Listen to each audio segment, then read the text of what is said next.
Hi, good morning. Happy New Year again. I'm wearing my reading glasses today because I have something I want to share with you, and I have beautiful new middle-aged eyes that require glasses in order to read from books. Yay for me and my new eyes. I spent New Year's Eve in a place of deep contemplation. I was surrounded by my husband and my cats and my journal and my prayer beads. And just before midnight struck, I picked up a deck of beautiful cards that I bought from one of my teachers, who is a Sufi healer and a very powerful and beautiful man. And each card on this deck has one of God's qualities written in Arabic.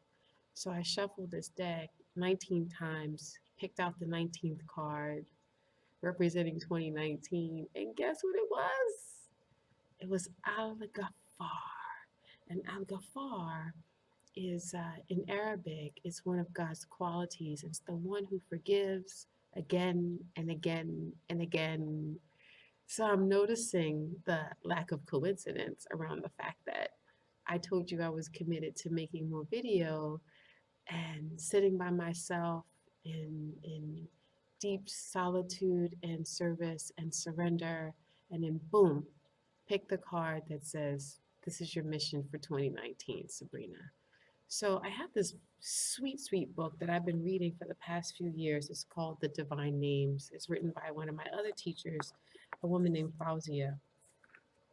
And I don't think many of you know, or some of you do know, that I spent the past 5 years being as a student of a peace builder named Sidi Muhammad al Jamal, who lived his life in Jerusalem and traveled back and forth to the US. And Fauzia is also one of his students. And even though Sidi has passed away, I continue to um, read his books, to write his books, to share his mission, and to share his message. So I just want to read one little snippet from Fauzia's book that I thought was really relevant to what we're trying to do this year. The quality of forgiveness burns everything but love. Love is the most powerful and creative force in the whole universe. Love is as strong as death. Let your heart simmer until it becomes tender. Use the strength of anger and rage in a positive manner, polishing the mirror of your heart until it is clear again, purified of life's wounds. Be a fearless warrior on the path of love. Above all, do not fear yourself.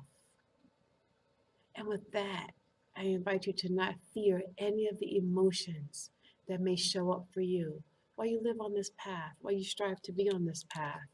Let them each come through. Treat them like Rumi invited you to treat them as a visitor.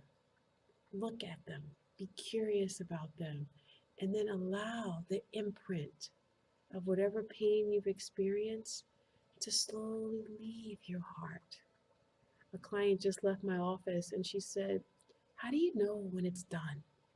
And I said to her, "It's done when the memory of that offense no longer feels like a punch." And she said, then it's done. At least for that particular issue in her life that she was working through, it was done. So I invite you to hold every wound that sits in your body into your heart for a moment each day and every single day this year, and listen for that moment when you realize that it is done. I thank you for hanging out with me.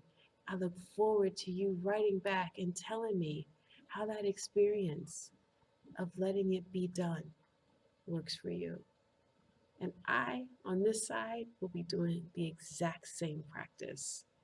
I'm loving witnessing and hearing from you. I'm loving what it's doing for you. I'm loving what it's doing for me.